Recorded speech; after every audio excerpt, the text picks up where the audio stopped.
everyone. Welcome back to Overcoming Codependency, a journey to self-love and healthy relationships. I am your host, Ande Anderson, co-founder of Avaya. Thank you so much for joining us for this event. We are talking with visionaries. We're talking with doctors, therapists, psychologists, authors, and more, and they're sharing with us about overcoming codependency and how we can learn to truly love and be ourselves and build healthy, happy relationships in our lives. And today, our guest is going to talk about codependency and addiction, the cunning connection. Please welcome Candace Plator. Hi, Candace. Hello, Ande. Hi, everyone. It's so good to have you here. Thanks for joining us today. Oh, thank you for having me. Oh, the pleasure is mine. And I wanted to, before we dive into questions, I want to tell everyone a little bit about you and your work. So Candace is an addictions therapist in private practice, and she specializes in working with the family and other loved ones of people who are struggling with addiction in her unique and signature family addiction therapy program. So for over 25 years, she's been helping both addicts and their loved ones understand their dysfunctional behaviors and make healthier life choices. She is also the author of Loving an Addict, Loving Yourself, the top 10 survival tips for loving someone with an addiction. So Candace, given that this entire event is about overcoming codependency, could you just let us know what is your definition of codependency?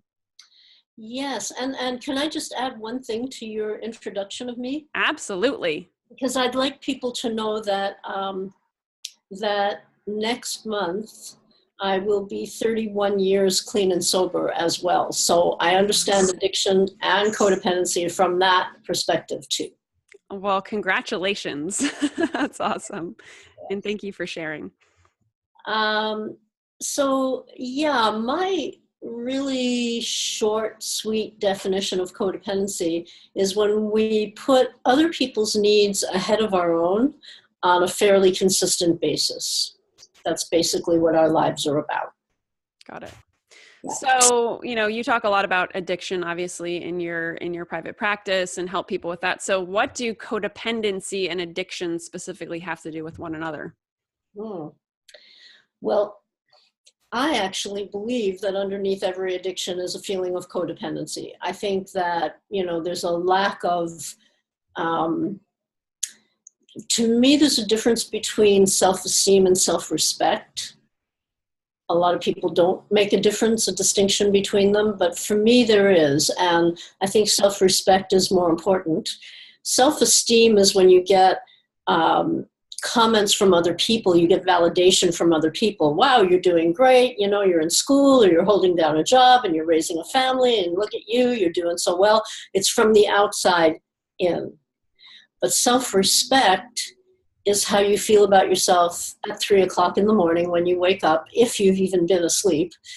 And it's really an inside-out kind of feeling. So however we feel about ourselves is what we project and what is reflected outward. So I think that people who use addiction to feel better, to hide from what they're feeling, have a low sense of self-respect.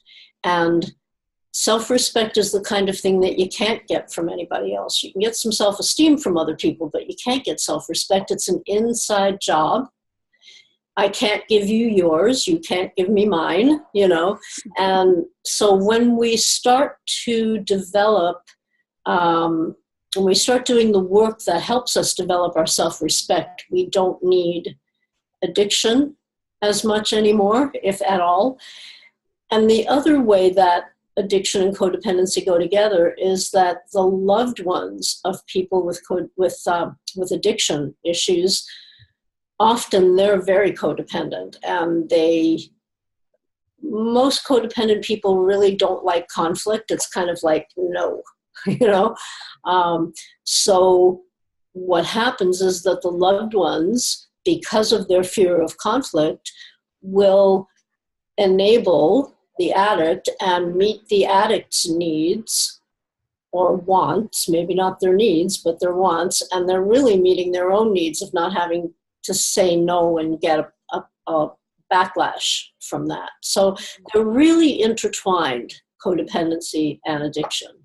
I love it. Thank you for drawing that distinction between self-esteem and self-respect. I haven't heard anyone say it like that, and I think that's really important. And of course, certainly, guess getting our right accolades and things like that from outside of us can, yes, make us feel warm and fuzzy and all of that. And yeah, unless we're able to actually create our own self-respect, then yeah, I could see that. I could see that point. So how do you develop self-respect then? Well, I think for each person it's different, but the basic strategy is that you do the next right thing. And then you do the next right thing after that. And the next right thing after that. And you start learning what those right things are. And you take care of yourself. And you learn how to take care of yourself in situations that are difficult. A lot of people like to talk about trust and trusting other people. I don't trust other people. And a lot of codependent people have difficulty trusting, and a lot of addicts have difficulty trusting.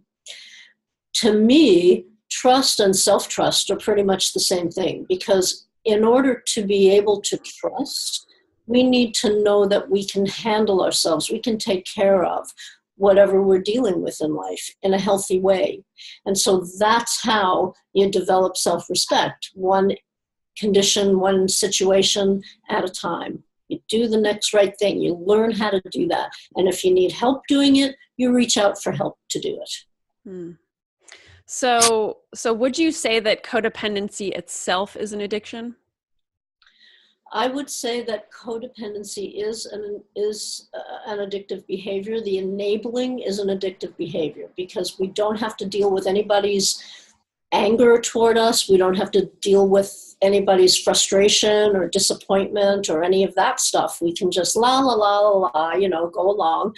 And life just isn't like that, right? And what I like to tell my clients, my loved ones of addicts, my codependent clients, is that when we can deal with somebody else's anger, when we learn how to do this, when we learn how to deal with somebody else's anger or disappointment or frustration with us in healthy ways, we are emotionally free. We can be ourselves. We can be authentic. And once we can be authentic, we don't need to be codependent, and we don't need addictions. Bam. That's good. I love that. Another thing as it relates to codependency and addiction, obviously shame tends to be this feeling, emotion that many codependents experience. And it occurs to me, just in my journey and in talking to other people, that shame can be addicting. It can be addicting to feel shame, and like getting in this cycle, it's kind of hard to get out of. So could you speak to that? Like, how would one get out of the cycle of shame when it occurs as kind of an addiction, an addictive thing to grab hold of? Yeah. Well, I think anything can be an addiction. If whatever the behavior is begins to really interfere with our lives, it's an addiction. If we're watching too much television or eat too much chocolate or something like that, if something is interfering with our lives, then we need to do something about that. And it's crossed the line of being a habit into being an addiction.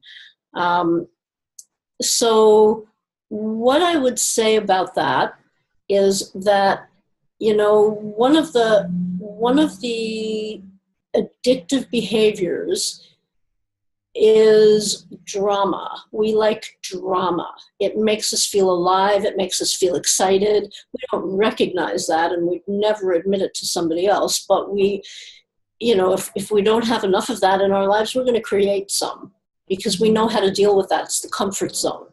So life begins at the end of our comfort zone, right? Mm-hmm. We need to be able to learn to live life without all that drama and angst.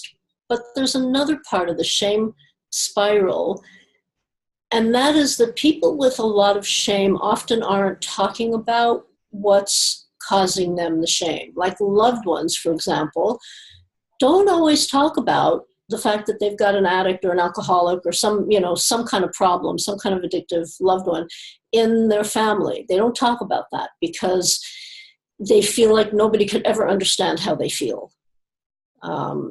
What they don't realize is that there are so many loved ones. For every one addict, there's probably 10 or 20 loved ones who are affected by that one person's addiction. So there's so many people. If you sit in a restaurant or you walk down the street, it's like 99%, if not 100, are affected by their own or somebody else's addiction, or they know someone who is. That's how pervasive this is. So if we're feeling shame, what we have to do is talk about our shame, is get that shame into the light, because if you keep it down, if you keep it in the darkness, it just festers and grows. I wouldn't suggest talking about it so much that that's all your life becomes about, because I think there's a point where we need to move on from that. But in terms of being validated for not being crazy, or, we're not the only ones feeling this way and lots of other people can relate, that's a really important piece for people who are dealing with shame. Awesome. Thank you. So, another thing in the characteristics of codependency is control. And I know something you touch on in your book is how we can't control other people, right? Obviously. So can you talk a little bit about why is it that control is such a common characteristic for codependency, and how, or what kind of suggestions do you have for overcoming controlling other people? Okay, sure. That's one of my favorite topics. All right. The third, this is my book, by the way, if people want to see what it looks like. And the third tip, there's 10 tips, and the third one is you can't control or fix another person, so stop trying. And with each tip, I have a quote that isn't mine. I took quotes from other people. And this one is my very favorite in the whole book. And it's from a science fiction writer, Robert Heinlein, who wrote Stranger in a Strange Land, which is something I always felt like I was. And what he says is, never try to teach a pig to sing. It's a waste of your time and it annoys the pig. So one of the things I use with people is the serenity prayer. Grant me the serenity, God, whatever that means to you, grant me the serenity, the peace, the calmness. If you're highly codependent, or if you're the loved one of somebody with an addiction, you don't have much serenity in your life. So grant me the serenity to accept the things I cannot change. So what can't you change? Well, you can't change the weather. You can't change how fast time is going by. You can't change what color the grass is outside, And then they finally get, when I work with clients with this, they finally get to other people. I can't change other people. And it's like, ding, ding, ding, you can't change other people. We are accustomed to believing, and we're conditioned this way, that we can change somebody else. It starts from childhood, when we say to our mother, I hate you, you're a terrible mother, when she does something or says no, right? And we hope that she's going to say yes, and sometimes she does, because she's got triggers around that. And if that works, then we keep trying to, if you really loved me, then you'd, whatever. If you really loved me, you'd change so that I would feel better. You'd change and be what I want you to be so that I would feel better, which is pretty selfish, actually. But it doesn't work anyway. We can't control anybody else. The courage to change the things I can. So really what we can change is us.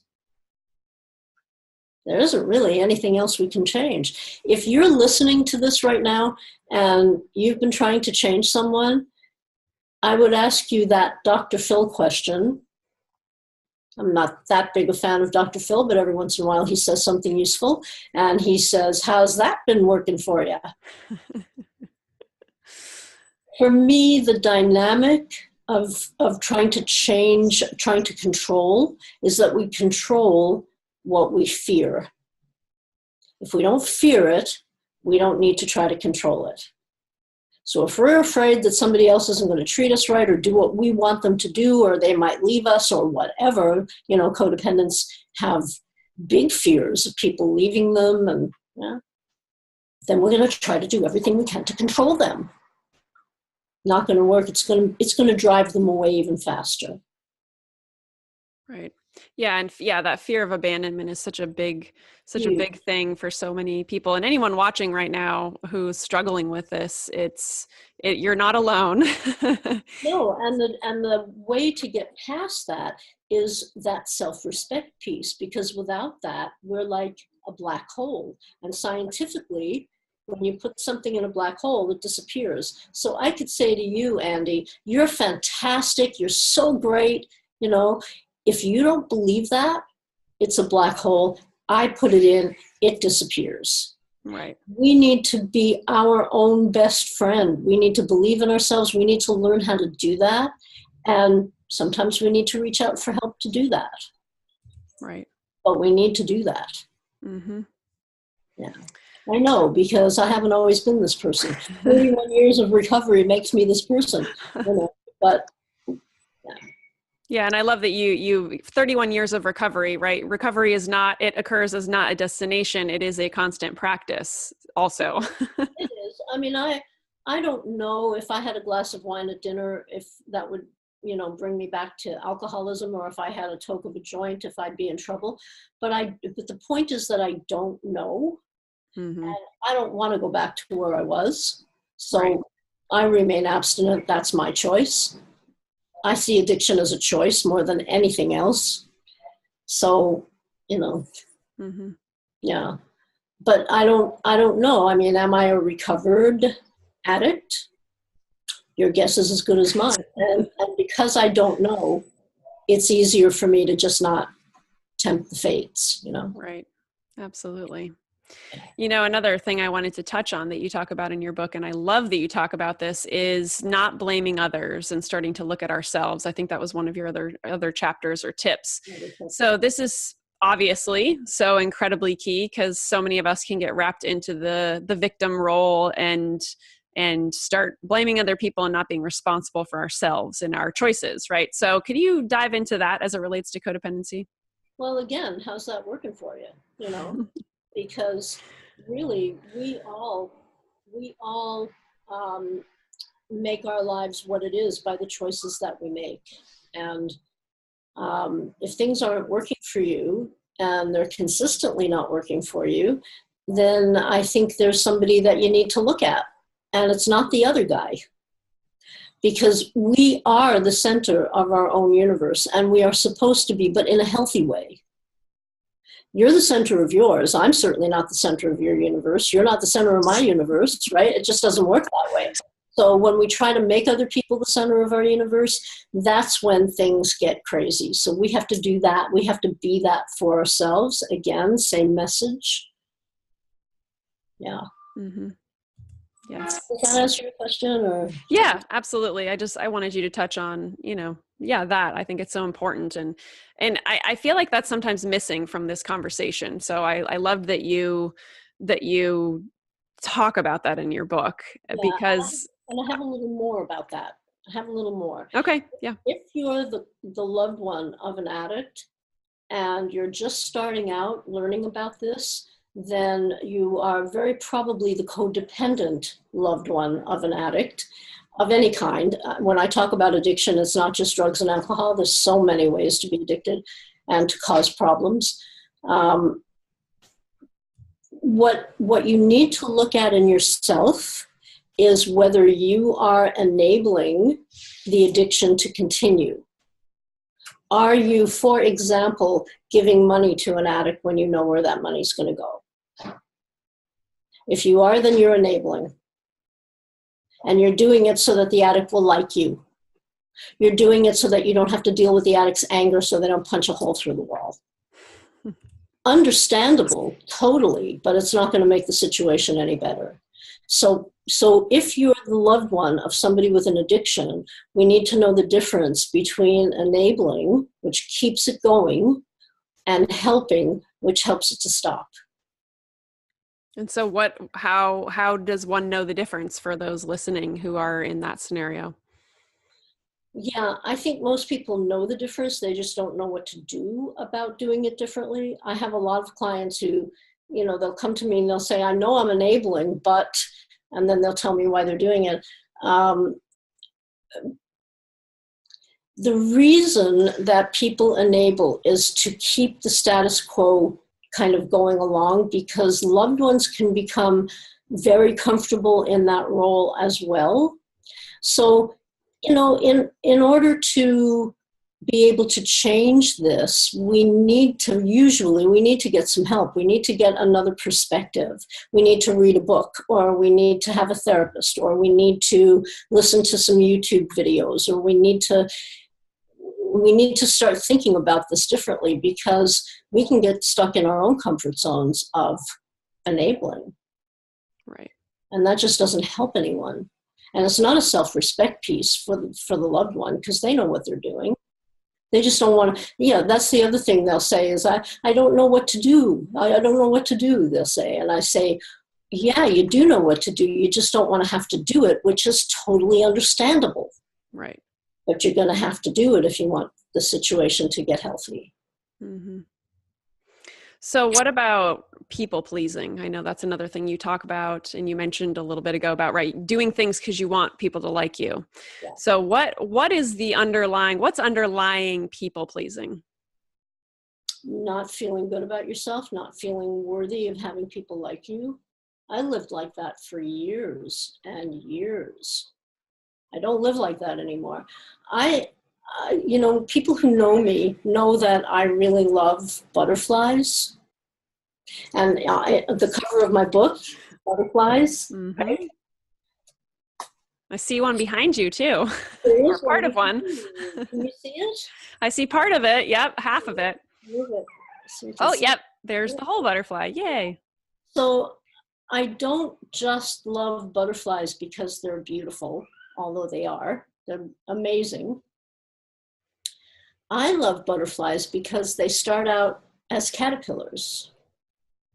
And caterpillars crawl along the ground, and little boys like to squish them with their feet, and little girls like to shriek and say, ew, a caterpillar!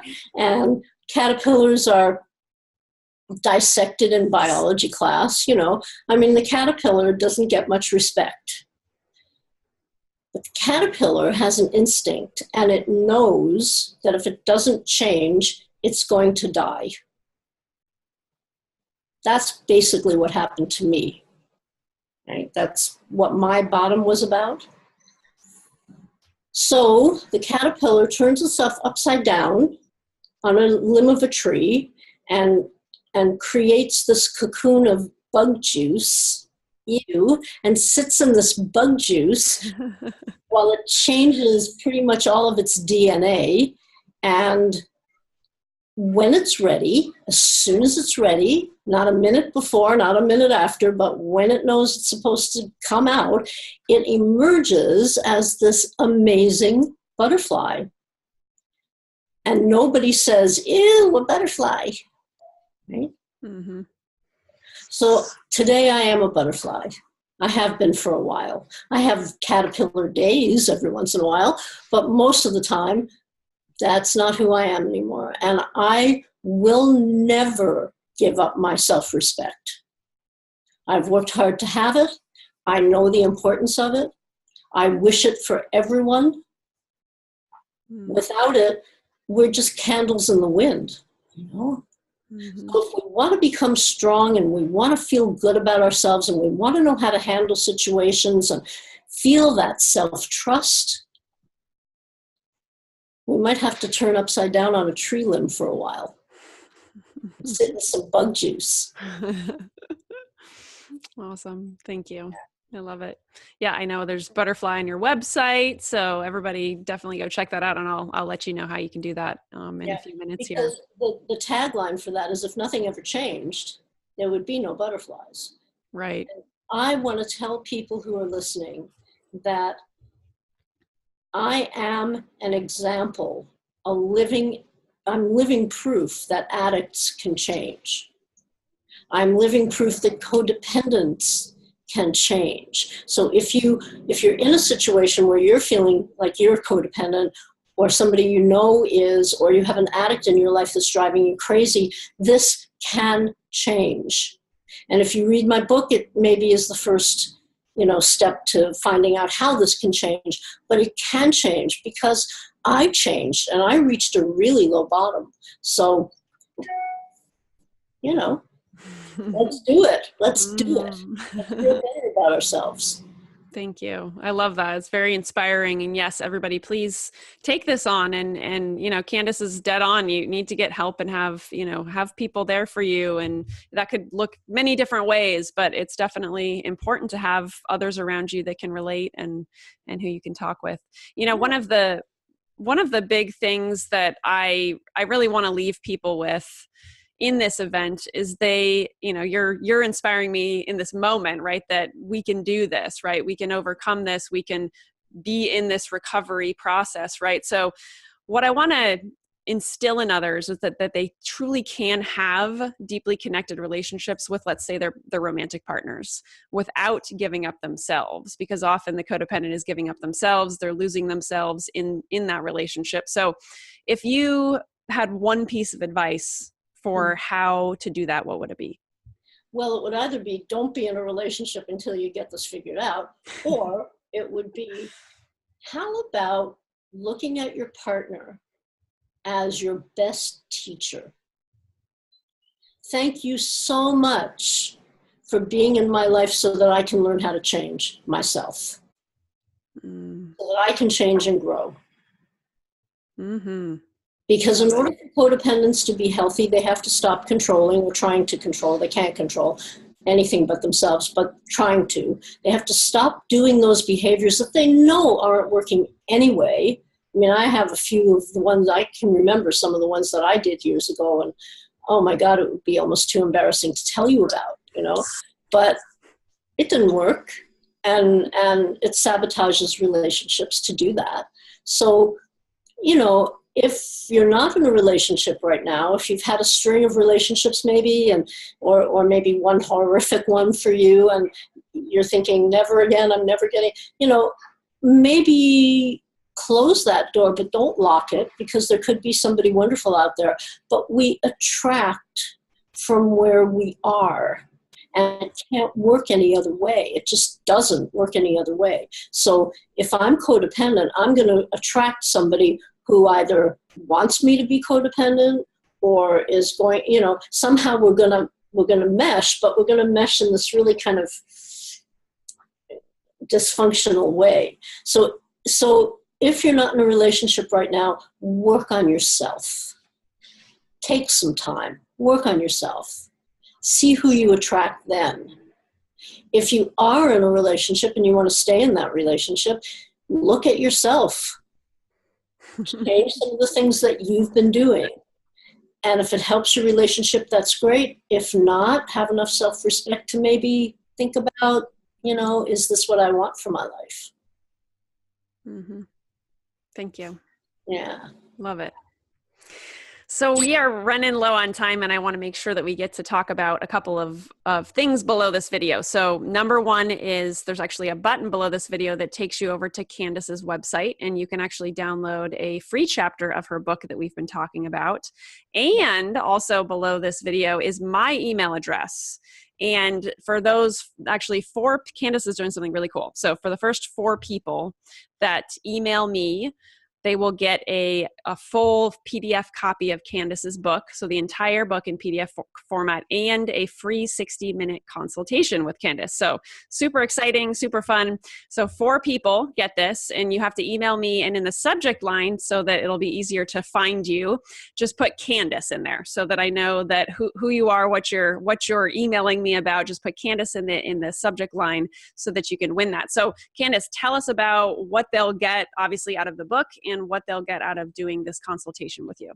Well, I think out of the book, they're going to see addiction in a whole different way. And the book is for the loved ones. The book is not for the addicts, unless you're an addict in recovery and you're wearing a couple of hats. If you're an addict and a loved one, then this book can help you. But, addicts who are still in active addiction don't like my book very much, and they get mad at me too, because I changed the rules. So what you're going to learn is how to change those rules for yourself, for your addict, how to make it a lot healthier for yourself, and ultimately for them, the ripple effect. I see these transformations happen all the time in the families that I work with. It's just astonishing. I love it. You know, it's great to wake up every morning and know that this is what I'm going to be doing. I love it. Was there something? Oh yeah, and what for the 60-minute call? Yeah.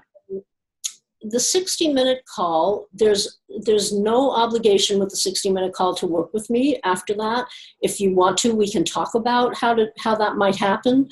But it's really for people to tell me about what's going on for them, and for me to give them some suggestions, some ideas, and also to tell them how I can help them if that's what they're wanting, if they're wanting some ongoing. Because I'm global now. And I have clients all over the world. I have clients in different parts of Canada. I'm in Vancouver.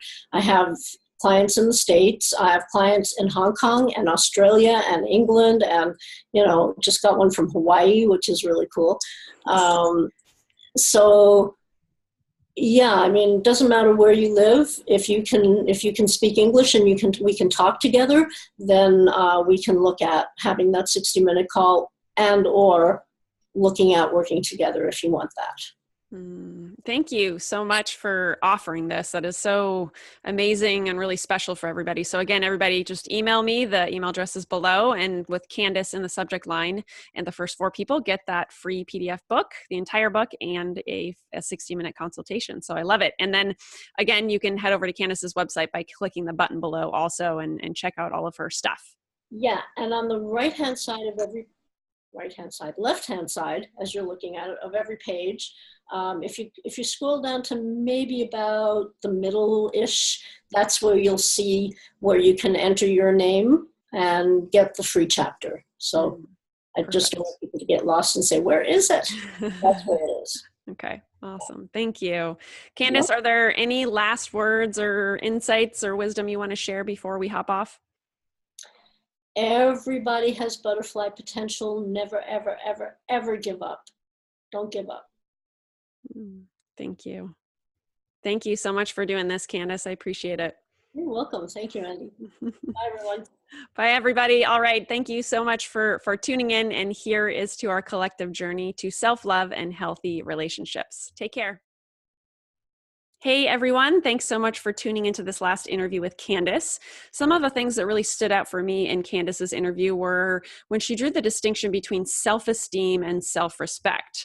So she talked about self-esteem being something that we get from the outside, right? People outside of us, circumstances outside of us. So maybe people giving you accolades or compliments, that kind of stuff to boost your self-esteem. So she was talking about that being external as opposed to self-respect being something that we create inside of ourselves. It's something we harness and develop inside of ourselves, something we are responsible for creating for ourselves. So I thought that was a really interesting distinction. And of course, everybody has a different take on these things and uses different language, but I thought that was really interesting and it gave me a lot to think about. Another great point was she talked about stop blaming others and start taking a look at yourself. So clearly there's a common theme among this whole event is to be looking at ourselves, look within, look at where we're not loving ourselves, right? Look at how we're potentially projecting our lack of love or self-hatred onto other people. Look at how we're creating drama in our life. Take responsibility for our creating drama in our life, that kind of stuff. So I thought that was really a poignant point that she made that all of us could take a look at. All right, everybody, I will see you on the next interview, and thanks so much for tuning in.